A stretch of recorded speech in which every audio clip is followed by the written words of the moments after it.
എന്നെ സിബി സാർ പരിചയപ്പെടുത്തിയിരുന്നു. ഞാനിപ്പോൾ സീനിയർ സൂപ്രണ്ടായിട്ട് മലപ്പുറം ജില്ലയിൽ കാടാമ്പുഴയിൽ ജോലി ചെയ്യാണ്. അപ്പം ഇന്നിപ്പോൾ നിങ്ങളുടെ മുന്നിൽ ഇവിടെ നിൽക്കുന്നത് നമ്മളെ KCB ജീവനക്കാർക്ക് എപ്പോൾ വേണമെങ്കിലും ആവശ്യം വരാവുന്നതും എന്നാൽ ആവശ്യം വരരുത് എന്നൊരു പ്രാർത്ഥനയോട് കൂടിയാണ് ഞങ്ങൾ ഈ കാര്യം പറഞ്ഞുതരാൻ പോകുന്നത്. മെഡിക്കൽ റീഇംബേഴ്സിനെ പറ്റിയാണ് ഞാൻ സംസാരിക്കുന്നത്. അപ്പോൾ 1964 മെഡിക്കൽ റീഇംബേഴ്സ്മെന്റ് നമ്മളെ KCBയിൽ നടപ്പിലാക്കിയത്. മെഡിക്കൽ റീഇംബേഴ്സ്മെന്റ് ഗവൺമെന്റ് സർവൻസിന് 1960 വന്നിരുന്നു. 1964 നമ്മൾ R ശങ്കറിന്റെ നേതൃത്വത്തിലുള്ള നമ്മളെ ഗവൺമെന്റാണ് അത് KSC ബോർഡിലും കൂടി നടപ്പാക്കാൻ തീരുമാനിച്ചത്. അങ്ങനെ 1964 മുതൽ നമ്മുടെ ജീവനക്കാർക്കും ജീവനക്കാരുടെ കുടുംബത്തിനും വേണ്ട അസുഖങ്ങൾക്കോ അല്ലെങ്കിൽ അവരുടെ അപകടങ്ങൾക്കോ പറ്റുമ്പോൾ വേണ്ട ചികിത്സയ്ക്ക് ചെലവാവുന്ന തുക ബോർഡ് വഹിക്കുന്ന രീതിയിലുള്ള ഒരു നിയമങ്ങൾ ചട്ടങ്ങൾ തുടങ്ങിയത് 1964 അപ്പോൾ അത് ഈ മെഡിക്കൽ റീഇംബേഴ്സ്മെന്റ് ജീവനക്കാർക്കും ജീവനക്കാരുടെ കുടുംബങ്ങൾക്കും ഉപയോഗിക്കാവുന്നതാണ്. കുടുംബങ്ങൾ എന്ന് പറയുന്നതിൽ അതിനൊരു നിർവചനമുണ്ട്. കുടുംബം എന്ന് പറഞ്ഞാൽ ഇപ്പോൾ മെയിൽ ജീവനക്കാരനാണെങ്കിൽ ഭാര്യ, മക്കളെന്ന് പറയുമ്പോൾ നമ്മൾ അഡോപ്റ്റ് ചെയ്ത ചൈൽഡിനും പറ്റും. അതായത് ദത്തെടുത്ത ആൾക്കാർക്കും കുട്ടികൾക്കും നമ്മളെ മക്കളായിട്ട് തന്നെയാണ് കണക്ക് കൂട്ടുക ഈ കാര്യത്തിൽ. പിന്നെ മാതാപിതാക്കൾ എന്ന് പറയുമ്പോൾ നമ്മുടെ ആശ്രിതരായ മാതാപിതാക്കൾ, അതായത് അച്ഛൻ, അമ്മ. അച്ഛൻ പെൻഷനർ ആണെങ്കിൽ അല്ലെങ്കിൽ ഒരു ജോലിക്കാരനാണെങ്കിൽ, ഒരു സംസ്ഥാന ഗവൺമെന്റ് ജീവനക്കാരനാണെങ്കിൽ നമ്മളെ ആശ്രിതനല്ല. അപ്പോൾ തീർച്ചയായിട്ടും നമുക്ക് അച്ഛൻ്റെ പേരിൽ നമുക്ക് ക്ലെയിം ചെയ്യാൻ കഴിയില്ല. നേരെ മറിച്ച് അച്ഛൻ പെൻഷനർ ആണെങ്കിലും അമ്മ നമ്മൾ ആശ്രിതയാണ്. അച്ഛൻ പെൻഷനർ ആണെങ്കിലും അമ്മയുടെ പേരിൽ അമ്മയുടെ ചികിത്സയ്ക്ക് വേണ്ട ചെലവുകൾ നമുക്ക് റീഇംബേഴ്സ് ചെയ്യാൻ വേണ്ടി അപേക്ഷിക്കാൻ കഴിയും. അപ്പം നമ്മളെ കുടുംബം എന്ന് പറയുമ്പോൾ നമ്മൾ സ്വന്തം ഭാര്യ, മക്കള്, ആശ്രിതരായ അച്ഛനും അമ്മയും. ആശ്രിതർ എന്നുള്ളതിൻ്റെ ഡിപ്പെൻഡൻസിൻ്റെ ഇത് പറയുന്നത് സ്വന്തമായിട്ട് വരുമാനമുള്ള, അതായത് ഗവൺമെന്റ്, അതായത് ഇതല്ല പ്രൈവറ്റ് ജോലികളൊന്നും അതിൽ കൂട്ടൂല.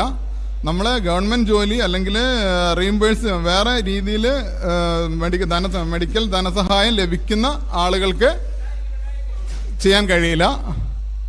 അല്ലാത്ത എല്ലാ നമ്മൾ ആശ്രിതരായിട്ടുള്ള അച്ഛനും അമ്മയ്ക്കും മക്കൾക്കും ദത്തുപുത്രരടക്കം നമുക്ക് ഈ റീഇംബേഴ്സ്മെന്റിന്റെ ഇത് ലഭിക്കുന്നതാണ്. എന്താ കേട്ടില്ല?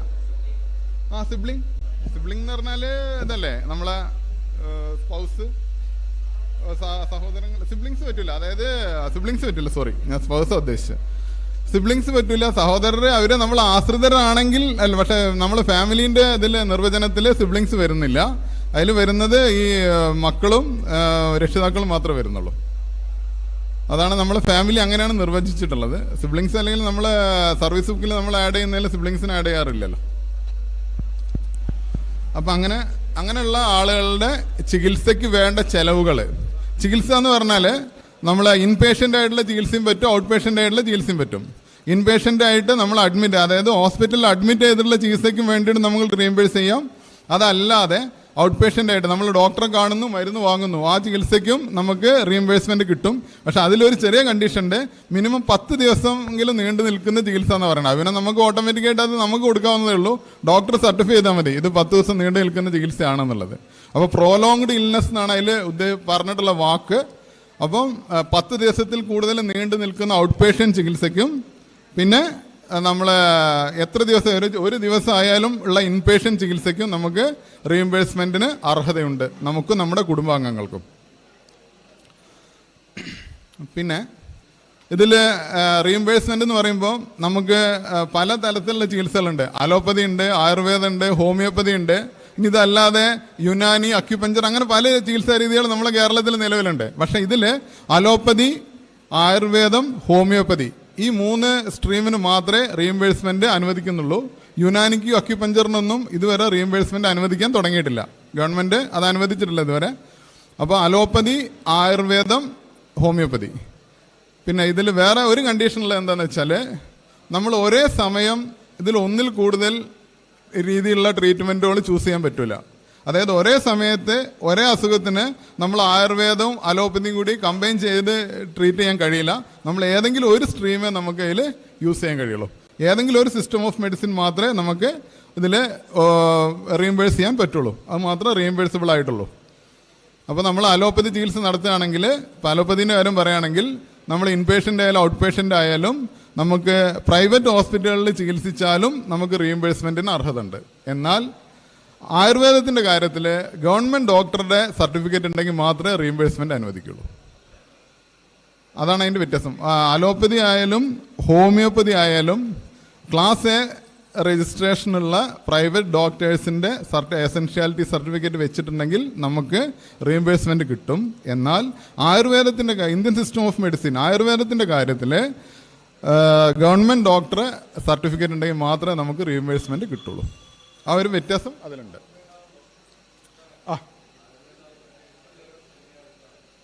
കെമിക്കൽ നെയിം ആയുർവേദമാണല്ലോ, അത് ആയുർവേദത്തിന് കെമിക്കൽ നെയിമിൻ്റെ ആവശ്യമില്ല. അതിൽ ഇത് കൊടുത്താൽ മതി. ആയുർവേദത്തിന് അതിൻ്റെ ആവശ്യമില്ല. ഇത് അലോപ്പതി ആകുമ്പോൾ മാത്രമേ കെമിക്കൽ നെയിമിൻ്റെ ആവശ്യം വരുന്നുള്ളൂ. ബാക്കിയൊക്കെ മിക്കവാറും അത് ഒറിജിനൽ അതന്നെയാണ്. മറ്റേത് പിന്നെ പല ട്രേഡ് നെയിംസ് പലതുള്ളതുകൊണ്ടാണ് കെമിക്കൽ നെയിമിൻ്റെ പ്രശ്നം വരുന്നത്. ഹോമിയോ ആണെങ്കിലും ചിലതിന് വേണ്ടി വരാറുള്ളൂ. പിന്നെ നമ്മൾ കൂടുതലും ക്ലെയിം ചെയ്യുന്നത് അലോപ്പതി ആയതുകൊണ്ട് ഇതാണ് നമ്മൾ കാണുന്നത്. കെമിക്കൽ നെയിം ഹോമിയോയിൽ ചില ഇതിനൊക്കെ കെമിക്കൽ നെയിം കൊടുക്കുന്നത് കാണാറുണ്ട്.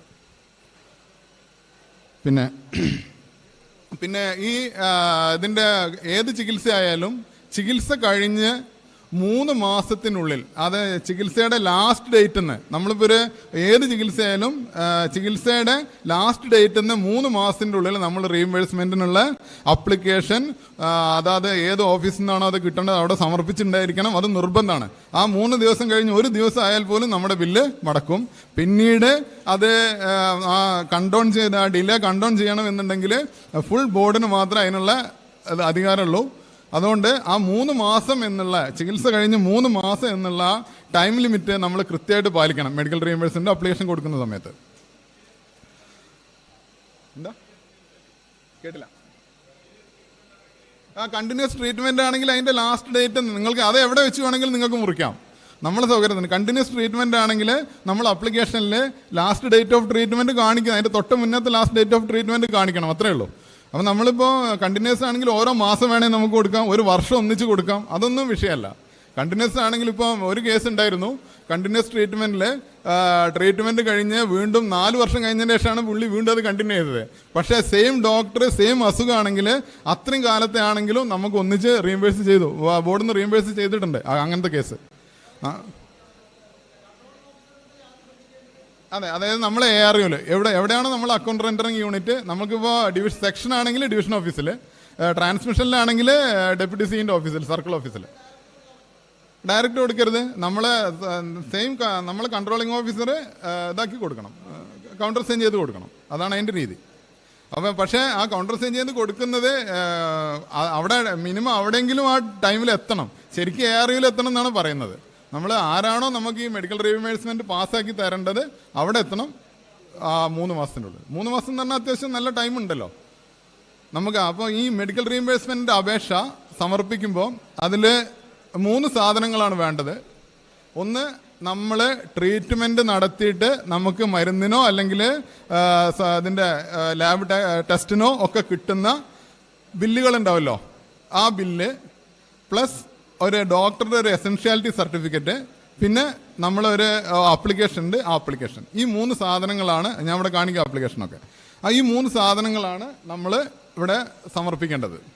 അപ്പോൾ അതിലിപ്പോൾ ഇവിടെ സ്ക്രീനിൽ നിങ്ങൾക്ക് കാണുന്നത് നമ്മളുടെ സമർപ്പിക്കേണ്ട എസെൻഷ്യാലിറ്റി സർട്ടിഫിക്കറ്റിൻ്റെ ഫോർമാറ്റാണ് അവിടെ കാണുന്നത്. ആ എസെൻഷ്യാലിറ്റി സർട്ടിഫിക്കറ്റിൻ്റെ ഫോർമാറ്റിൽ ഇത് ഡോക്ടർ സൈൻ ചെയ്യേണ്ടതാണ്. അതിൻ്റെ അടിയിൽ ഞാൻ കാണിക്കാം. അപ്പോൾ ഇതിൽ വരുന്നത് ഡോക്ടർ ഇതിൽ ആരാണോ പേഷ്യൻ്റ് എന്നുള്ളതാണ് ആദ്യം കൊടുക്കേണ്ടത്. ഐ സർട്ടിഫൈ ദാറ്റ് ഡാഷ് എന്ന് പറഞ്ഞാൽ നമ്മൾ അപ്പോൾ അമ്മയാണെങ്കിൽ ഇന്ന ആൾ മദർ ഓഫ് നമ്മൾ എംപ്ലോയിനായിട്ടുള്ള കണക്ഷൻ അവിടെ കാണിക്കണം. സെൽഫാണെങ്കിൽ നമ്മളെ പേര് lineman, overseer, sub engineer, S എന്താ വെച്ചാൽ അത് എഴുതാം. അല്ല ഇപ്പം നമ്മളെ കുട്ടിയാണെങ്കിൽ, മകനാണെങ്കിൽ പേര് സൺ ഓഫ് നമ്മൾ ഇന്ന ആള്, lineman, KSEB limited, employed in Kerala state electricity board limited അവിടെ കാണിച്ചിട്ടുണ്ട്.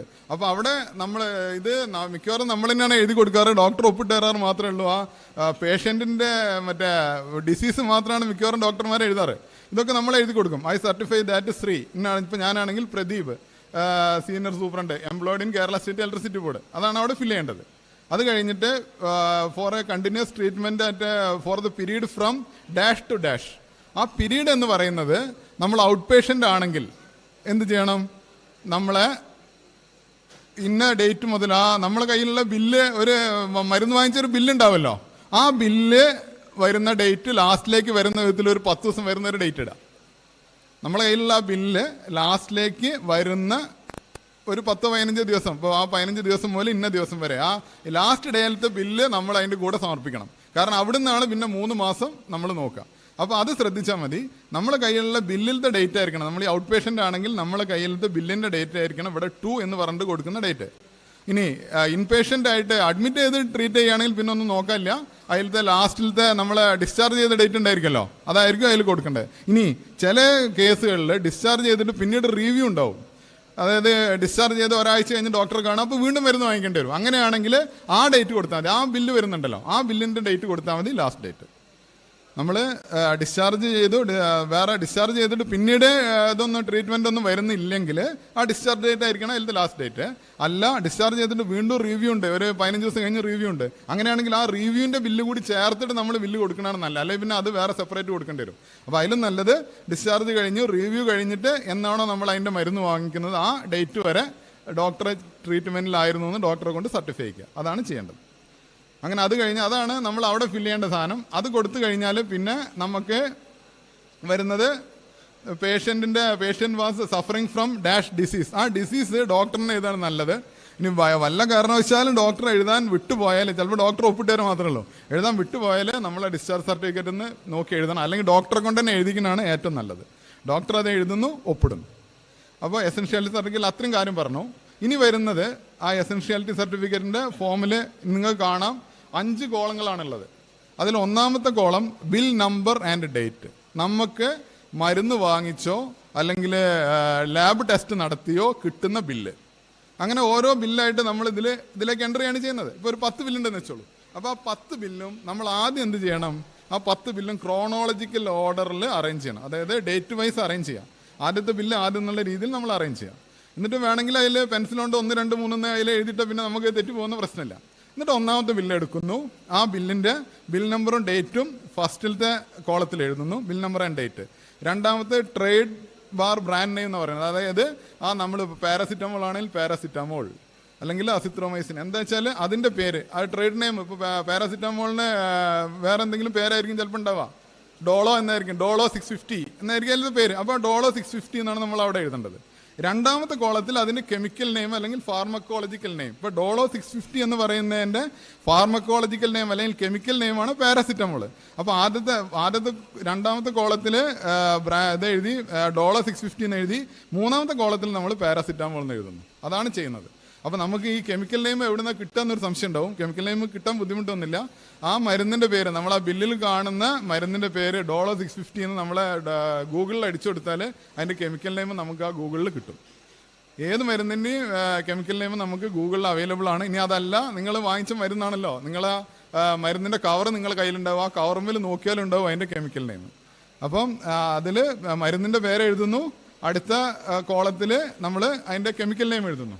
നാലാമത്തെ കോളത്തിൽ ഡിസ്ക്രിപ്ഷൻ എന്നാണ് കാണുന്നത്.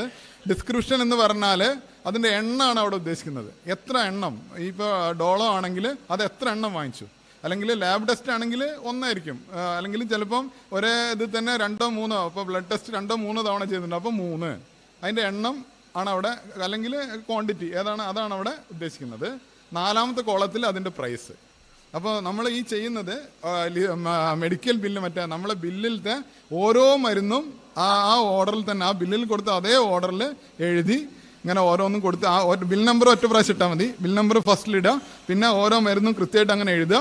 അതിൻ്റെ പ്രൈസ് ഈ കാര്യങ്ങളൊക്കെ ഫില്ല് ചെയ്യുക. എന്നിട്ട് അതിൻ്റെ ബില്ലിൻ്റെ ടോട്ടൽ ഉണ്ടാവും. ആ ടോട്ടൽ ആ പ്രൈസിൻ്റെ താഴെ, ആ കോളത്തിൻ്റെ താഴെ ടോട്ടൽ ഇടാം. അപ്പോൾ ഒരു ബില്ല് നമ്മളെ എസൻഷ്യാലിറ്റി സർട്ടിഫിക്കറ്റിൽ എൻ്റർ ചെയ്യൽ കഴിഞ്ഞു. അപ്പോൾ ഈ എൻ്റർ ചെയ്യുന്ന ബില്ലുകൾ കിട്ടുമ്പോൾ, നമ്മൾ മരുന്ന് വാങ്ങിച്ച് ബില്ല് കിട്ടുമ്പോൾ നിങ്ങളൊരു കാര്യം ശ്രദ്ധിക്കണം. ആ ബില്ലിൽ തീർച്ചയായിട്ടും പേഷ്യൻറ്റിൻ്റെ പേര്, നിങ്ങളാണ് നിങ്ങളുടെ പേര്, അമ്മയാണ് അമ്മയുടെ പേര് അതിലുണ്ടായിരിക്കണം. പ്രിസ്ക്രൈബ് ചെയ്യുന്ന ഡോക്ടറുടെ പേര്. നമ്മൾ ഈ ചില മെഡിക്കൽ ഷോപ്പിൽ ചെന്ന് മരുന്ന് വാങ്ങുമ്പോൾ അവർ വെറുതെ ഏതെങ്കിലും ഒരു ഡോക്ടർ അല്ലെങ്കിൽ എന്തെങ്കിലും ഒരു XYZ എന്നൊക്കെ അടിച്ചിട്ട് അങ്ങോട്ട് തരും. അത് പറ്റില്ല. നമുക്ക് റീഇംബേഴ്സ്മെൻറ്റിനുള്ളതാണെങ്കിൽ തീർച്ചയായിട്ടും പേഷ്യൻറ്റിൻ്റെ പേര്, അത് പ്രിസ്ക്രൈബ് ചെയ്യുന്ന ഡോക്ടറുടെ പേര്, ബിൽ നമ്പർ, ഡേറ്റ്, ഇത്രയും കാര്യങ്ങൾ നിർബന്ധമായിട്ട് അതിലുണ്ടായിരിക്കണം. പിന്നെ ആ ബില്ലിൽ റിസീവ്ഡ് ക്യാഷ് അല്ലെങ്കിൽ പെയ്ഡ് എന്നുള്ള ഒരു സീലും നിർബന്ധമായിട്ടും ഉണ്ടായിരിക്കണം. അപ്പോൾ ഇത്രയും കാര്യങ്ങളുള്ള ബില്ലാണെങ്കിൽ നമ്മൾ ഈ എസൻഷ്യാലിറ്റി സർട്ടിഫിക്കറ്റിൽ ഇപ്പോൾ പറഞ്ഞതുപോലെ 5 കോളത്തിലും വേണ്ട ഡീറ്റെയിൽസ് എൻ്റർ ചെയ്യുന്നു. എന്നിട്ട് അതിൻ്റെ ടോട്ടൽ, അപ്പോൾ ഒരു ബില്ല് അതിൽ എൻ്റർ ചെയ്ത് കഴിഞ്ഞു. ദെൻ നെക്സ്റ്റ് രണ്ടാമത്തെ ബില്ല് എടുക്കുക. ഇതേപോലെ ബിൽ നമ്പർ, ഡേറ്റ്, അതിൻ്റെ trade name, chemical name, description, price അങ്ങനെ എഴുതി കഴിഞ്ഞാൽ ഇങ്ങനെ ഓരോ ബില്ലായിട്ട് അതിലിങ്ങനെ വരും. അങ്ങനെ ലാസ്റ്റിൽ നമ്മൾ ഇതെല്ലാം കൂടി ഒരു ഗ്രാൻഡ് ടോട്ടൽ ഇടുന്നതോടുകൂടി എസൻഷ്യാലിറ്റി സർട്ടിഫിക്കറ്റ് നമ്മൾ എഴുത്ത് കഴിഞ്ഞു. നമ്മൾ എഴുത്ത് അല്ലെങ്കിൽ ഇനിയിപ്പോൾ സിസ്റ്റത്തിലുണ്ട്, എൻ്റർ ചെയ്യുക, എങ്ങനെ വേണമെങ്കിലും ചെയ്യാം. അത് ഇതിൻ്റെ ഫോർമാറ്റ് മറ്റേ വേർഡിലൊക്കെ നമുക്ക് ഫോർമാറ്റ് ലഭ്യമാണ്. അപ്പോൾ അതിൽ ഈ കാര്യങ്ങളൊക്കെ എൻ്റർ ചെയ്യുന്നു. ഗൂഗിളിലോ അല്ലെങ്കിൽ കവറിലോ നോക്കിയിട്ട് അതിൻ്റെ കെമിക്കൽ നെയിം എടുക്കുന്നു, എൻ്റർ ചെയ്യുന്നു, ഫില്ല് ചെയ്യുന്നു, ടോട്ടൽ ചെയ്യുന്നു. അപ്പോൾ അത് കഴിയുന്നതോടുകൂടി അത് അവിടുത്തെ പരിപാടികൾ കഴിഞ്ഞു. ഇനി നമ്മൾ നേരെ ഈ സാധനം എവിടെ കൊണ്ടുപോകുന്നു? നമ്മൾ ട്രീറ്റ് ചെയ്ത ഡോക്ടറെ അടുത്ത് കൊണ്ടുപോകുന്നു. ഡോക്ടർ അല്ലെങ്കിൽ ഹോസ്പിറ്റലിൽ കൊണ്ടുപോകും. ഇപ്പോൾ എല്ലാ ഹോസ്പിറ്റലിലും ഇതിന് വേണ്ടിയിട്ടുള്ള വിങ്ങുകളുണ്ട്. ഇൻഷുറൻസ് വിങ്ങിലാണ് ഇത് ചെയ്യുന്നത്. അവിടെ കൊടുത്തിട്ടുണ്ടെങ്കിൽ നമ്മൾ ഇതും കൊടുക്കണം. ഇത് കൊടുത്താൽ ഡോക്ടർ ഇതിൻ്റെ അടിയിൽ ഡോക്ടറെ വിത്ത് സീല് വേണം നമ്മൾ അവിടുന്ന് ഡോക്ടർ ഒപ്പിടിച്ച് വാങ്ങാൻ. ഡോക്ടർ ഒപ്പിടും. അയാളെ ആ സീലിൻ്റെ അയാളെ രജിസ്റ്റർ നമ്പർ ഉണ്ടാവും. പാർട്ട് ഓഫ് രജിസ്ട്രേഷൻ, പാർട്ട് എയിലായിരിക്കും രജിസ്ട്രേഷൻ ഉണ്ടാവുക. പിന്നെ സിസ്റ്റം ഓഫ് മെഡിസിൻ, അലോപ്പതി ആണോ എന്താണെന്ന് വെച്ചാൽ അതുണ്ടാവും. പിന്നെ അതിൻ്റെ ഹോസ്പിറ്റലിൻ്റെ സീല്, പ്ലേസ്, ഡേറ്റ്, ഇത്രയും കാര്യങ്ങൾ എസൻഷ്യാലിറ്റി സർട്ടിഫിക്കറ്റിൽ നിർബന്ധമാണ്. ഇനി ചിലപ്പോൾ ഹോസ്പിറ്റലിൽ തരുമ്പോൾ പ്ലേസും ഡേറ്റും ഒന്നും ഉണ്ടാവില്ല. അത് നമ്മളവിടെ എഴുതി ചേർത്താൽ മതി, തെറ്റിക്കാഞ്ഞാൽ മതി. ഈ എഴുതുന്നത് തീർച്ചയായിട്ടും നമ്മൾ അപേക്ഷ ഡിവിഷൻ ഓഫീസിലേക്ക് സമർപ്പിക്കുന്നതിൻ്റെ മുന്നുള്ള ഒരു ഡേറ്റ് വേണം അതിൽ എഴുതാൻ, എസൻഷ്യാലിറ്റി സർട്ടിഫിക്കറ്റിൽ എഴുതാൻ. അതിപ്പോൾ ട്രീറ്റ്മെൻറ്റ് കഴിഞ്ഞ ഉടനുള്ള ഡേറ്റ് ആയിക്കൊള്ളണമെന്നില്ല. ട്രീറ്റ്മെൻറ്റ് കഴിഞ്ഞ് 3 മാസത്തിൻ്റെ ഇടയിലുള്ള ഏത് ഡേറ്റിൽ വേണമെങ്കിലും നമുക്ക് കൊണ്ടുപോയിട്ട് ഡോക്ടറെ ഒന്ന് ഒപ്പിടിച്ച് വാങ്ങിക്കാവുന്നതാണ്. അപ്പോൾ ആ ഏതെങ്കിലും ഒരു ഡേറ്റ് ആയിരിക്കണം അവിടെ കാണിക്കേണ്ടത്. അപ്പോൾ ഇത്രയും ചെയ്ത് കഴിഞ്ഞാൽ എസൻഷ്യാലിറ്റി സർട്ടിഫിക്കറ്റിൻ്റെ പണി കഴിഞ്ഞു.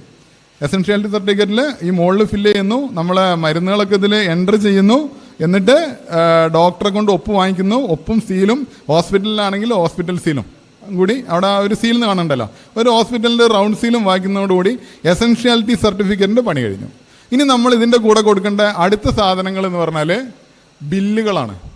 ബില്ലുകൾ ഇപ്പോൾ ഈ ക്യാഷ് ബില്ലുണ്ടല്ലോ, നമ്മളിപ്പോൾ ഇതിൽ എൻ്റർ ചെയ്ത ക്യാഷ് ബില്ല്, ഈ എൻ്റർ ചെയ്ത ഓരോ ക്യാഷ് ബില്ലിൻ്റെ പുറകിലും എന്ത് വേണം? ഡോക്ടറുടെ സിഗ്നേച്ചർ വേണം.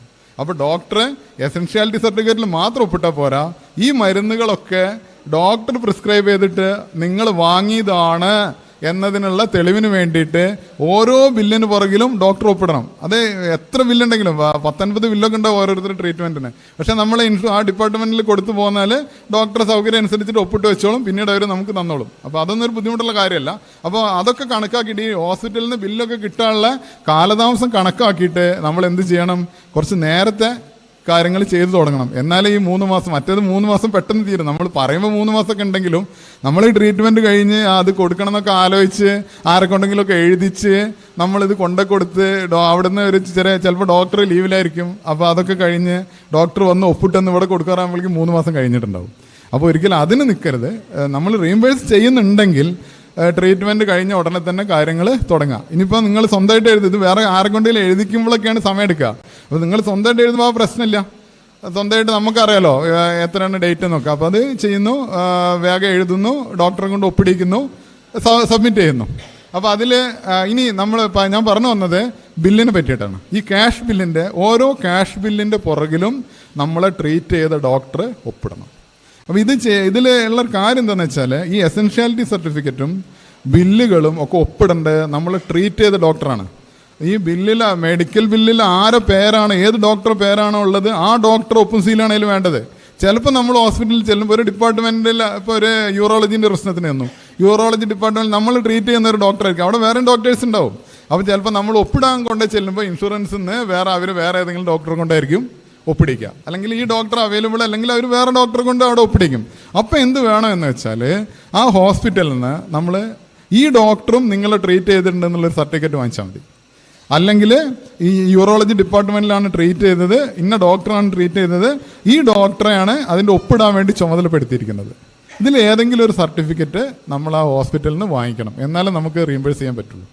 നമ്മൾ ട്രീറ്റ് ചെയ്ത ഡോക്ടറിനെ ഒപ്പിടാൻ കിട്ടിയിട്ടില്ലെങ്കിൽ മറ്റേ ഒപ്പിടുന്ന ഡോക്ടർ ആരാണോ അയാൾ കൂടി നമ്മൾ ട്രീറ്റ് ചെയ്തിട്ടുണ്ടെന്നുള്ളൊരു സർട്ടിഫിക്കറ്റ് ഹോസ്പിറ്റലിൽ തന്നാൽ മതി. അതോടുകൂടി ആ പ്രശ്നം തീരും. അപ്പോൾ അതും കൂടി ശ്രദ്ധിക്കണം. നമ്മൾ ട്രീറ്റ് ചെയ്യുന്ന ഡോക്ടറിനെ ഒപ്പിടുന്നെന്നുള്ളതും നമ്മൾ ആ ബില്ലിൽ നമ്മളെ ട്രീറ്റ് ചെയ്യുന്ന ഡോക്ടറെ പേരുണ്ട് എന്നുള്ളതും നമ്മളെ പേരും ഉണ്ട് എന്നുള്ളതും നിങ്ങൾ ഉറപ്പുവരുത്തണം. അപ്പോൾ ഇനി ഈ ഡോക്ടർ വെറുതെ ഒപ്പിടല്ല ചെയ്യുന്നത്, ശരിക്കും ഒരു സർട്ടിഫിക്കറ്റ് എഴുതിയിട്ടാണ് ഒപ്പിടുന്നത്. സർട്ടിഫിക്കറ്റ് നമ്മൾ എഴുതി കൊടുക്കും, ഡോക്ടർ അതിൻ്റെ ഇടയിൽ ഒപ്പിടുക, അല്ലെങ്കിൽ നമ്മൾ വെറുതെ ഡോക്ടറെ നിന്ന് ഒപ്പ് വാങ്ങിച്ചു കൊണ്ടുവരും, എന്നിട്ട് അതിൻ്റെ മേലെ നമ്മൾ ആ സർട്ടിഫിക്കറ്റ് എഴുതി ചേർക്കും.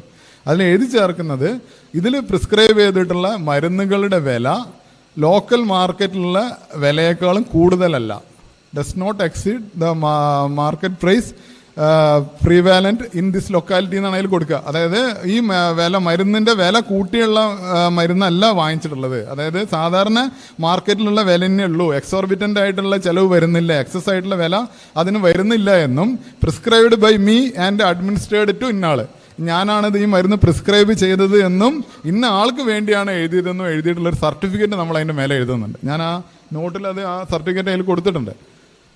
അപ്പോൾ അതും കൂടി, അപ്പോൾ ഡോക്ടറിൽ നിന്ന് ഒപ്പ് വാങ്ങിച്ചു വരിക. ചിലപ്പോൾ ഈ സർട്ടിഫിക്കറ്റ് ഒന്നും കണ്ടാൽ ചിലപ്പോൾ ഡോക്ടർ ഒപ്പിട്ടില്ല എന്നില്ല. അപ്പോൾ ഡോക്ടറിൽ നിന്ന് ഒപ്പ് വാങ്ങിച്ചതിന് ശേഷം അതിൻ്റെ മേലെ നമ്മൾ ആ സർട്ടിഫിക്കറ്റ് എഴുതി ചേർക്കും. പല ഡിവിഷനുകളിലും അതിൻ്റെ സീല് ഉണ്ട്, ഈ സാധനം സീലാക്കി വെച്ചിട്ടുണ്ട്. അതിൻ്റെ മേലെ ആ ഡോക്ടറെ ഒപ്പിൻ്റെ മേലെ ആ സീല് കുത്തുന്നതോടുകൂടി ആ പ്രശ്നം തീർന്നു. അപ്പോൾ അതിൻ്റെ പിന്നിൽ അപ്പോൾ ആ ബില്ലിൻ്റെ പുറകിൽ ഡോക്ടർ ഒപ്പ് വാങ്ങിച്ചു. ഡോക്ടർ ഒപ്പ് വാങ്ങിച്ചു കഴിഞ്ഞാൽ പിന്നെ ഇത് ഞാനാണ് കൊടുത്തത്, ഇപ്പം എൻ്റെ ചികിത്സയാണെങ്കിൽ ഞാനാണത് പേ ചെയ്ത്, അപ്പോഴല്ലേ എനിക്ക് റീംബേഴ്സ് ചെയ്യാൻ പറ്റുള്ളൂ. അപ്പോൾ അതുകൂടി നമ്മൾ എഴുതണം, പെയ്ഡ് ബൈ മീ എന്ന് എഴുതിയിട്ട് നമ്മളൊരു ഒപ്പിടുക, നമ്മൾ പേര് എഴുതുക. അപ്പോൾ ആ ബില്ലിൻ്റെ ഈ ഓരോ ബില്ലിലും ഡോക്ടർ ഒപ്പിട്ട് തരും. ആ ഡോക്ടർ ഒപ്പിട്ട് തന്നതിൻ്റെ അടിയിൽ എവിടെയെങ്കിലും സ്ഥലം ഉണ്ടാവും, ബില്ലിൻ്റെ പുറകിൽ സ്ഥലം ഉള്ളിടത്ത് പെയ്ഡ് ബൈ മീ, ഞാനാണ് ഈ ബില്ലിന് പേ ചെയ്തത് എന്ന് എഴുതുക, ഒരു ഒപ്പിടുക, നമ്മൾ പേര് എഴുതുക. അപ്പോൾ ആ പ്രൊസീജിയർ തീർന്നു. അപ്പോൾ ബില്ലും ഓക്കെ ആയി. എസെൻഷ്യാലിറ്റി സർട്ടിഫിക്കറ്റ് നമ്മൾ ഫില്ല് ചെയ്തു, ബില്ല് എടുത്തു, ബില്ലൊക്കെ ഓക്കെയാണ്, നമ്മളെ പേരും കാര്യങ്ങളൊക്കെ ഉണ്ട്, അതിൻ്റെ പുറകിൽ ഡോക്ടർ ഒപ്പിട്ടിട്ടുണ്ട്, ഈ സർട്ടിഫിക്കറ്റ് എഴുതിയിട്ടുണ്ട്, നമ്മൾ പെയ്ഡ് ബൈ മീന്ന് എഴുതിയിട്ട് ഒപ്പിട്ടിട്ടുണ്ട്. അപ്പോൾ ബില്ലും പൂർണ്ണമായി. ഇനിയുള്ളത് അപ്പോൾ എസെൻഷ്യാലിറ്റി സർട്ടിഫിക്കറ്റും ബില്ലും ആയി. ഇനിയുള്ളത്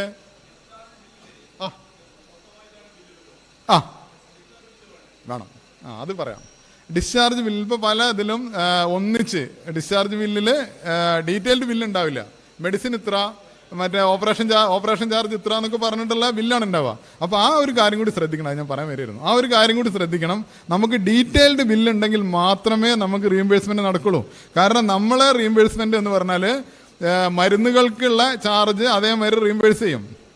പിന്നെ ഇതിന് ലാബ് ടെസ്റ്റിനുള്ള ചാർജ് എന്ന് പറഞ്ഞാൽ ചിലപ്പം പ്രൈവറ്റ് ഹോസ്പിറ്റലിൽ ചാർജ് കൂടുതലായിരിക്കും. ഗവൺമെൻറ് ചാർജ് എത്രയാണോ അതേ നമുക്ക് അഡ്മിസിബിൾ ആവുള്ളൂ. അപ്പം നമുക്ക് അതിൽ എന്തൊക്കെ ലാബ് ടെസ്റ്റുകളാണ് നടത്തിയത്, അല്ലാതെ ലബോറട്ടറി ഫീസ് ഇത്ര എന്ന് പറഞ്ഞിട്ട് ഒരു ബില്ല് തന്നുകൊണ്ട് കാര്യമില്ല. അതിൽ എന്തൊക്കെ ടെസ്റ്റുകൾ നടത്തി എന്നുള്ളത് കൃത്യമായിട്ട് എഴുതിയാലേ നമുക്ക് റീംബേഴ്സ്മെൻറ്റ് കിട്ടുള്ളൂ. അപ്പം മരുന്നുകളുടെ പേരുകൾ, ലബോറട്ടറി ടെസ്റ്റ്, അക്കോമഡേഷൻ എത്ര, റൂം റെൻ്റ് എത്ര, മറ്റേ ഓപ്പറേഷൻ്റെ തിയേറ്റർ ചാർജ് എത്ര, ഓപ്പറേഷന് ഡോക്ടർക്ക് കൊടുത്തത് എത്ര, ഇതെല്ലാം സ്പ്ലിറ്റ് ചെയ്ത് എഴുതിയാൽ മാത്രമേ നമുക്ക് റീംബേഴ്സ്മെൻറ്റ് കിട്ടുള്ളൂ. കാരണം നമുക്ക് അഡ്മിസിബിൾ ആയതും അഡ്മിസിബിൾ അല്ലാത്തതും ഉണ്ട്. ചില മരുന്നുകളൊക്കെ എല്ലാതും ആ റേറ്റ് തന്നെ കിട്ടും, മരുന്നുകൾക്ക് പ്രശ്നം വരുന്നില്ല. പക്ഷേ ലാബ് ടെസ്റ്റ് എന്ന് പറഞ്ഞാൽ ഗവൺമെൻറ് റേറ്റ് എന്താണോ അതാണ് നമുക്ക് തരുന്നത്. ഇനി ഗവൺമെൻറ്റിൽ റേറ്റ് ഇല്ലാത്തതാണെങ്കിൽ ആ സാധനം അവിടെ, പക്ഷെ അങ്ങനത്തെ ഒരു സാധനം ഇല്ല. പണ്ടുണ്ടായിരുന്നു ഗവൺമെൻറ്റിൽ. ഇപ്പോൾ CT സ്കാനൊന്നും ഗവൺമെൻറ്റിൽ ഇല്ലാത്ത കാലത്ത് എവിടെ നിന്നാണോ, അപ്പോൾ ശ്രീചിത്രയിൽ മാത്രം ഉണ്ടായിരുന്നു. അപ്പോൾ ശ്രീചിത്രത്തെ റേറ്റ് എത്ര വെച്ചാൽ ആ റേറ്റ് തരും. അപ്പോൾ അങ്ങനെ അതുകൊണ്ട് അത് സ്പ്ലിറ്റപ്പ് ബില്ല് എപ്പോഴും വാങ്ങിക്കണം. പിന്നെ ഈ അക്കോമഡേഷൻ ചാർജ്, ഇപ്പോൾ റൂം റെൻ്റ് എന്ന് പറഞ്ഞാൽ നമ്മൾ 3000, 1500, 3000, 4000 ഒക്കെയാണ് റൂം റെൻ്റ് കൊടുക്കുക. പക്ഷേ നമുക്ക് കിട്ടുന്നത് ഗവൺമെൻറ്റിൽ പേ വാർഡിന് എത്ര രൂപയാണോ റേറ്റ് അതിൻ്റെ 50%. അത് ഗവൺമെൻറ് സർവീസിന് അങ്ങനെയാണ് റീംബേഴ്സ്മെൻറ്റ്, അതുതന്നെയാണ് നമുക്കുള്ളത്. ഗവൺമെൻറ്റിന് പേ വാർഡിന് കൊടുക്കുന്നതിൻ്റെ വാടക, ഇപ്പോൾ 200 രൂപയാണ് അവിടെ വാടക എന്നുണ്ടെങ്കിൽ 100 രൂപയെ നമുക്ക് ഡെയിലി കിട്ടുള്ളൂ. ആദ്യമൊക്കെ 23 രൂപയായിരുന്നു വാടക, അപ്പോൾ 11.5 രൂപയാണ്. നമ്മൾ 2000 രൂപ കൊടുത്താൽ 11.5 രൂപയാണ് റൂം റെൻ്റ് ആയിട്ട് നമുക്ക് റീഇംബേഴ്സ്മെൻറ്റ് കിട്ടുക. അപ്പോൾ അത് ഗവൺമെൻറ് റേറ്റേ കിട്ടുള്ളൂ. മെഡിസിനും കംപ്ലീറ്റ് അത് കിട്ടും. പിന്നെ ഓപ്പറേഷൻ്റെ ചാർജ് കിട്ടുന്നുണ്ട്. ഓപ്പറേഷൻ്റെ ചാർജിൽ ചെറിയൊരു കണ്ടീഷൻ ഉണ്ട്. ജനറൽ അനസ്തേഷ്യ ആണെങ്കിൽ അതിൻ്റെ ഫുള്ള് കിട്ടും. ലോക്കൽ അനസ്തേഷ്യയിലാണെങ്കിൽ അതിൻ്റെ ചാർജ് കുറച്ച് കുറയും. മറ്റേ ട്രീറ്റ്മെൻറ്റ് അണ്ടർ GA അല്ലെങ്കിൽ ഓപ്പറേഷൻ സർജറി അണ്ടർ GA എന്നാണ് അതിൽ എഴുതുക, ജനറൽ അനസ്തേഷ്യ. അങ്ങനെയാണെങ്കിൽ നമുക്ക് അതിൻ്റെ ഓപ്പറേഷൻ തിയേറ്റർ ചാർജ് ഫുള്ള് കിട്ടും, അല്ലെങ്കിൽ അതിനൊരു പെർസെൻറ്റേജ് കുറയും ലോക്കൽ അനസ്തേഷ്യ ആണെങ്കിൽ. അപ്പോൾ അങ്ങനെ കുറേ ഉള്ളിലേക്ക് പോകുമ്പോൾ കുറേ കണ്ടീഷൻസ് ഉണ്ട്. നമുക്ക് പൊതുവെയുള്ള കാര്യങ്ങളാണ് ഇപ്പോൾ ഈ പറയുന്നത്. അപ്പം പക്ഷേ എന്തായാലും സ്പ്ലിറ്റപ്പ് ബില്ലുണ്ടെങ്കിൽ മാത്രമേ റീഇംബേഴ്സ് ചെയ്യാൻ പറ്റുള്ളൂ. നമ്മളെ ഒരു മൊത്തം ഇത്ര രൂപ എന്നിട്ടാണ് പല ഇതിലും അങ്ങനെ ഉണ്ടാവാറ്. നമ്മൾ രണ്ടാമത് പറയുമ്പോൾ മാത്രമേ അവർ സ്പ്ലിറ്റപ്പ് ബില്ല് തരുള്ളൂ ഇൻപേഷ്യൻസിന്. നമ്മളത് തീർച്ചയായിട്ടും വാങ്ങിക്കണം. പക്ഷേ അങ്ങനെ ഒരു സ്പ്ലിറ്റപ്പ് ബില്ല് കിട്ടുമ്പോൾ ഒരു സുഖമുണ്ട്, നമുക്ക് ലിസ്റ്റ് ചെയ്യാൻ സുഖമാണ്. അവർ മെഡിസിനൊക്കെ ഒന്നിച്ച് തരും, ലബോറട്ടറി ഒക്കെ ഒന്നിച്ച് തരും. അപ്പോൾ നമുക്ക് അപ്പോൾ ബിൽ നമ്പർ എഴുതാൻ സുഖം. ഒറ്റ ബിൽ നമ്പർ എഴുതിയിട്ടുണ്ടെങ്കിൽ ഇത് സാധനങ്ങൾ കംപ്ലീറ്റ് നമുക്ക് ലിസ്റ്റ് ചെയ്ത് പോകാൻ കഴിയും. ഈ എസൻഷ്യൽ സർട്ടിഫിക്കറ്റ് തയ്യാറാക്കാൻ നമുക്ക് സുഖം.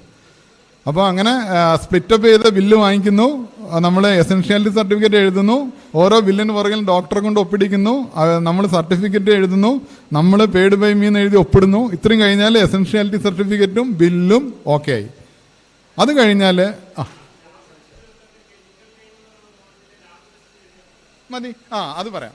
ഇനിയിപ്പോൾ നമ്മൾ ലബോറട്ടറി ടെസ്റ്റാണ് നടത്തുന്നത്. അപ്പം ഇപ്പോൾ ബ്ലഡ് ഷുഗർ അല്ലെങ്കിൽ മറ്റേത് എന്താ പറയുക, ലിവർ ടെസ്റ്റ്, LFT എന്നൊക്കെ ഉണ്ടാവും. LFT. അപ്പോൾ അതിൽ ഇത് വരുന്നിടത്ത് നമ്മൾ രണ്ടാമത് കെമിക്കൽ നെയിം എന്നുള്ളിടത്ത് ലബോറട്ടറി ചാർജെന്നോ ലബോറട്ടറി ടെസ്റ്റെന്നോ എന്തെങ്കിലും ഒന്ന് എഴുതിയിട്ടാൽ മതി.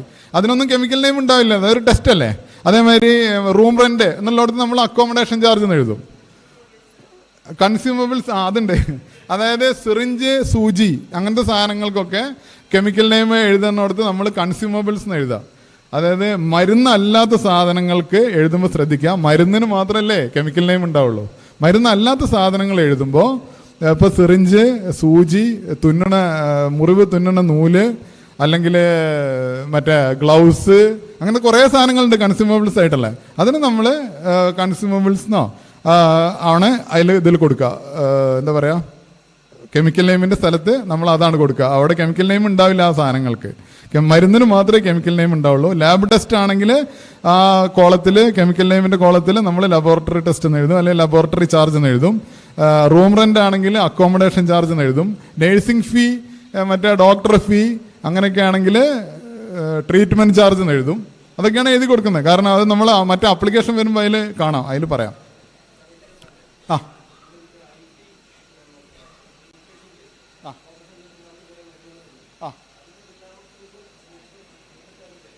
തരില്ല, തരും. അകത്തുനിന്ന് എടുക്കും.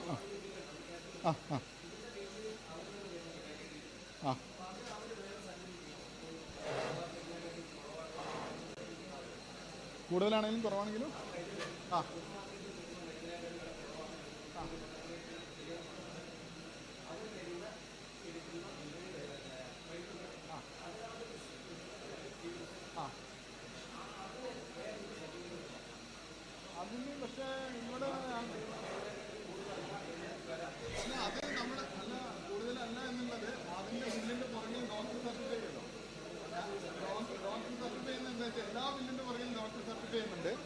എല്ലാ ബില്ലിൻ്റെ പുറകിൽ സർട്ടിഫൈ ചെയ്യുന്നുണ്ട്. ഈ വാങ്ങിക്കുന്ന ഈ ബില്ലിലുള്ള മരുന്നിൻ്റെ അല്ലെങ്കിൽ സാധനങ്ങളുടെ വില ലോക്കൽ മാർക്കറ്റിൽ കിട്ടുന്നതിനെക്കാട്ടിലും കൂടുതലല്ല. Not exceed the market price prevalent in this locality എന്നാണ് എഴുതുന്നത്. Certified that the cost of medicines included in this bill does not exceed the market price prevalent in this locality. അതാണ് ഡോക്ടർ സർട്ടിഫിക്കറ്റ്. ഒറ്റ certificate. ആ ഒറ്റ certificate എല്ലാ ഈ ബില്ലിൻ്റെ പുറകിലൊക്കെ doctor certify ചെയ്യും. അതോടുകൂടി ആ പ്രശ്നമുണ്ട്. അല്ല, അത് പ്രശ്നം ഈ സർട്ടിഫിക്കറ്റ് ഇല്ലാത്തതുകൊണ്ടാണ്. ഡോക്ടറുടെ സിഗ്നേച്ചറും അതിൻ്റെ പുറകിൽ ഈ സർട്ടിഫിക്കറ്റ് ഉണ്ടെങ്കിൽ അത് ഓക്കെ. പിന്നെ അതിൽ പ്രശ്നമൊന്നുമില്ല. ആ ബില്ലുള്ള എല്ലാ സാധനങ്ങൾക്കും അത് ബാധകമാണ്.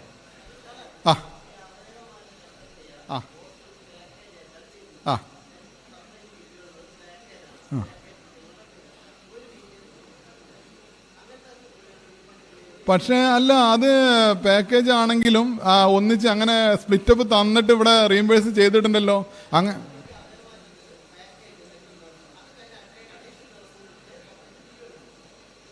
പക്ഷെ ആ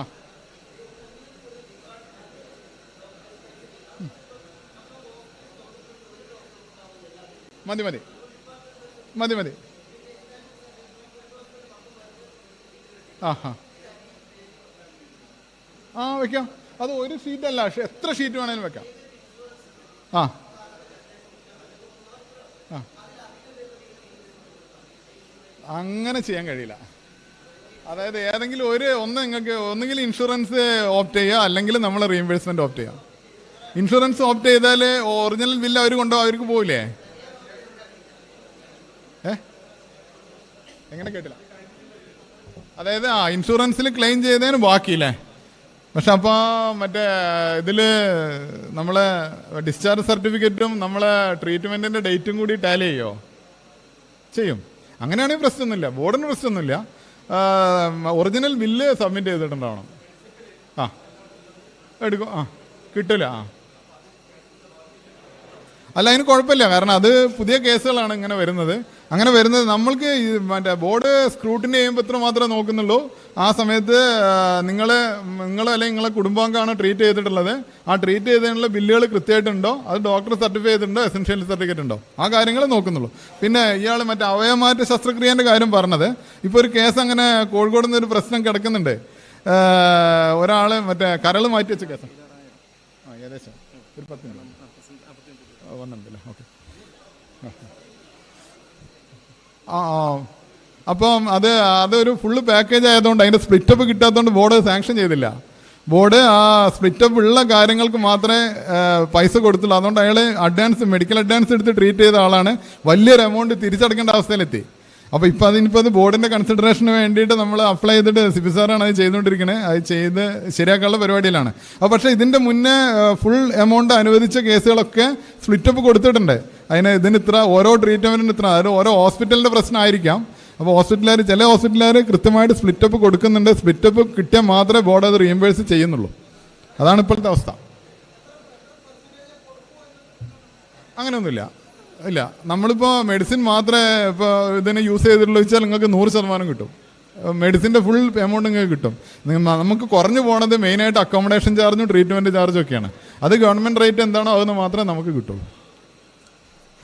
അപ്പോൾ അങ്ങനെ ഇത് എസെൻഷ്യാലിറ്റി സർട്ടിഫിക്കറ്റും ബില്ലും ഒക്കെ ശരിയാക്കി കഴിഞ്ഞാൽ പിന്നെ നമുക്ക് വേണ്ടത് ഒരു അപ്ലിക്കേഷൻ ഫോമാണ്.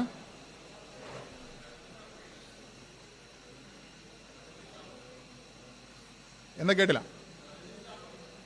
റവന്യൂ സ്റ്റാമ്പ് 5000 രൂപയിൽ കൂടുതലുള്ള ബില്ലുകൾക്ക് റവന്യൂ സ്റ്റാമ്പ് ഇൻസിസ്റ്റ് ചെയ്യുന്നുണ്ട്. 5000 രൂപയിൽ കൂടുതലുള്ള ക്യാഷ് ബില്ലുകൾ ഉണ്ടെങ്കിൽ അതിൽ നമ്മൾ റവന്യൂ സ്റ്റാമ്പ് പതിച്ച് ഒന്ന് ക്രോസ് ചെയ്ത് കൊടുക്കണം. അത് ഇൻസിസ്റ്റ് ചെയ്യുന്നുണ്ട്. അത് പിന്നെ നമ്മളെ ഗവൺമെന്റിന്റെ ഇതാണല്ലോ. 5000 രൂപയിൽ കൂടുതലുള്ള എല്ലാ ട്രാൻസാക്ഷനും ക്യാഷ് ട്രാൻസാക്ഷനും റവന്യൂ സ്റ്റാമ്പ് പതിച്ച ബില്ല് വേണമെന്നുള്ളത്. കേട്ടില്ല? അങ്ങനെ ബില്ലിന് താഴെ ബില്ലിന്റെ ഫ്രണ്ടിൽ എവിടെയെങ്കിലും ഒരു സ്ഥലത്ത് റവന്യൂ സ്റ്റാമ്പ് പതിച്ച് ക്യാൻസൽ ചെയ്യാം. നമ്മൾ സാധാരണ ഒരു റെസീറ്റിൽ റവന്യൂ സ്റ്റാമ്പ് പതിക്കൂലേ, അതേപോലെ. അത് എന്തായാലും ഹോസ്പിറ്റലിൽ നിന്ന് അവർ തരുമ്പോൾ റവന്യൂ സ്റ്റാമ്പ് പതിച്ച് ബില്ല് തരൂല. അത് എന്തായാലും നമ്മൾ തന്നെ പതിച്ച് ക്രോസ് ചെയ്തിടേണ്ടി വരും. അതേ നടക്കുള്ളൂ.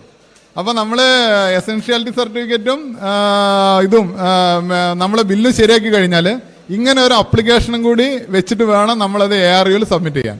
ഈ അപ്ലിക്കേഷനിൽ name and designation of the board employee, നമ്മളെ പേര്, നമ്മളെ ഡെസിഗ്നേഷൻ, ഇപ്പം എംപ്ലോയി ID കൂടി അതിൻ്റെ കൂടെ കൊടുക്കണം. പേരിൻ്റെ ബ്രാക്കറ്റിൽ എംപ്ലോയി ID കൂടി കൊടുക്കണം.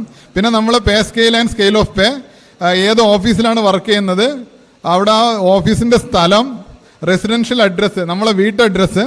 അത് കഴിഞ്ഞാൽ name of patient and his bar her relationship with board employee. നമ്മളാണെങ്കിൽ സെൽഫ് എന്ന് എഴുതുക അവിടെ, അല്ല നമ്മളെ വൈഫാണെങ്കിൽ വൈഫ് എന്ന് എഴുതുക, മക്കളാണെങ്കിൽ മക്കൾ, പേരെഴുതുക, നമ്മളെ റിലേഷൻഷിപ്പ് എഴുതുക, റിലേഷൻഷിപ്പ് എഴുതുക. അടുത്തതിൽ കാണുന്നത് if applicants wife bar husband is employed in central bar state government. അപ്പോൾ സെൻട്രൽ ഗവൺമെൻറ്റിലോ സ്റ്റേറ്റ് ഗവൺമെൻറ്റിലോ എംപ്ലോയി ആണ് എന്നുണ്ടെങ്കിൽ ഒരു കണ്ടീഷനും കൂടി ഉണ്ട്. നിങ്ങൾ ഉദ്യോഗസ്ഥനാണ്, നിങ്ങളെ വൈഫ് സ്റ്റേറ്റ് ഗവൺമെൻറ് ഉദ്യോഗസ്ഥയാണെങ്കിൽ നമ്മൾ ഒരു ജോയിൻറ്റ് ഡിക്ലറേഷൻ കൊടുക്കണം. നമ്മൾ ആദ്യം ജോയിൻറ്റ് ഡിക്ലറേഷൻ കൊടുത്തിട്ടുണ്ടാവണം. ആരാണ് ഈ മെഡിക്കൽ ബില്ല്, നമ്മൾ ഈ രണ്ടാളെ ട്രീറ്റ്മെൻറ്റിൻ്റെ ബില്ല് ആര് ക്ലെയിം ചെയ്യും എന്നുള്ളത് നമ്മളൊരു ജോയിൻറ്റ് ഡിക്ലറേഷൻ കൊടുത്തിട്ട് അത് നമ്മളെ സർവീസ് ബുക്കിൽ ഒട്ടിച്ച് വെച്ചിട്ടുണ്ടാവും. നിങ്ങളിപ്പോൾ ചില ഡിപ്പാർട്ട്മെന്റ്, ഇപ്പോൾ യൂണിവേഴ്സിറ്റി അല്ലെങ്കിൽ എഡ്യൂക്കേഷൻ ഡിപ്പാർട്ട്മെന്റ് ഒക്കെ മെഡിക്കൽ റീഇംബേഴ്സ്മെന്റ് കിട്ടാൻ വലിയ ബുദ്ധിമുട്ടാണ്. കമ്പാരിറ്റീവ്ലി KCB-യിലാണ് എളുപ്പം. അപ്പോൾ എന്ത് ചെയ്യും, നമ്മളെ ഭാര്യ അല്ലെങ്കിൽ ഭർത്താവ് അവിടെ ആണെങ്കിൽ നമ്മളൊരു ജോയിന്റ് ഡിക്ലറേഷൻ കൊടുത്താൽ മതി. ഇവിടുന്നാണ് ക്ലെയിം ചെയ്യുന്നത്. ആ ജോയിന്റ് ഡിക്ലറേഷനിൽ ഇവിടുന്നാണ് ക്ലെയിം ചെയ്യുന്നത്, നമ്മൾ ഡിക്ലെയർ ചെയ്യുക, വൈഫും ചെയ്യുക. എന്നിട്ട് അതിൽ വൈഫിൻ്റെ ഓഫീസിലെ മേലധികാരിനെ കൗണ്ടർ സൈൻ ചെയ്യണം. എന്നിട്ട് അത് നമ്മളെ സർവീസ് ബുക്കിൽ ഒട്ടിച്ചേക്കാം. അപ്പോൾ പിന്നെ നമ്മൾ എല്ലാ കാലത്തും ആ ഡിക്ലറേഷൻ നിലനിൽക്കുന്നിടത്തോളം കാലം നമുക്ക് വൈഫിൻ്റെ റീഇംബേഴ്സ്മെൻറ്റ് കൂടി നമുക്ക് ക്ലെയിം ചെയ്യാൻ പറ്റും. അല്ലെങ്കിൽ ഗവൺമെൻറ് സർവൻസിൻ്റെ നമുക്ക് ക്ലെയിം ചെയ്യാൻ കഴിയില്ല, അത് അവർ വേറെ ക്ലെയിം ചെയ്യേണ്ടി വരും. അപ്പോൾ ഈ ജോയിന്റ് ഡിക്ലറേഷൻ കൊടുത്താൽ മാത്രമേ അത് പറ്റുള്ളൂ.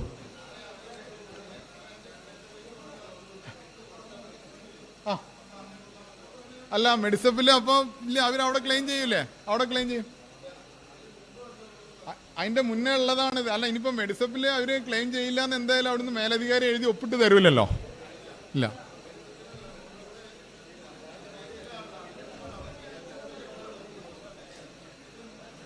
മുമ്പ്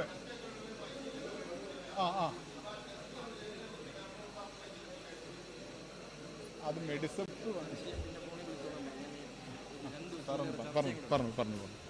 ഇത് സംബന്ധിച്ചുള്ള ചർച്ച ആർക്കും പ്രദീപിനെ എപ്പോൾ വേണമെങ്കിലും വിളിക്കാം. നമ്മുടെ ഡിവിഷൻ സെക്രട്ടറി ആയിരുന്ന ആളാണ്. സമയം അതിക്രമിച്ചതുകൊണ്ടാണ് രാവിലെ 8:30 തുടങ്ങുമെന്ന് പറഞ്ഞ് നമുക്ക് 7:30 തുടങ്ങണമെന്ന് പറഞ്ഞ് പറ്റിയില്ല. മൊബൈൽ നമ്പർ ഇപ്പോൾ പ്രദീപ് പറയും. അതിനുശേഷം കാജ നന്ദി പറഞ്ഞ് നമ്മൾ നിർത്തുകയാണ്.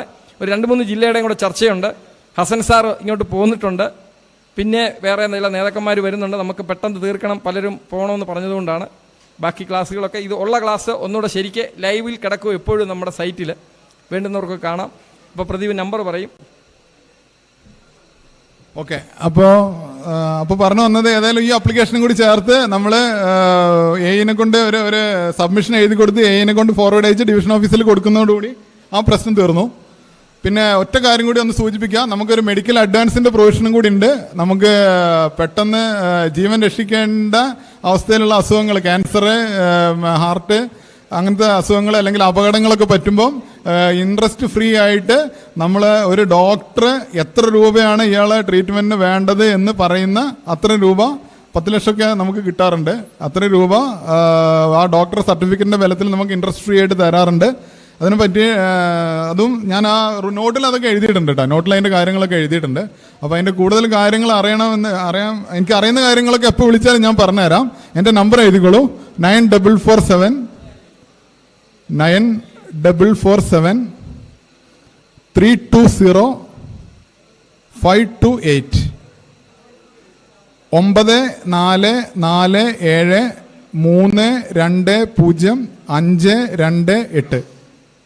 എപ്പോഴും വിളിക്കാം. കുറേ കാലമായിട്ട് മെഡിക്കൽ റീഇംബേഴ്സ്മെൻറ്റ് സ്ക്രൂട്ടനൈസ് ചെയ്തൊരു പരിചയത്തിന് മേലെയാണ് ഈ കാര്യങ്ങളൊക്കെ പറയുന്നത്.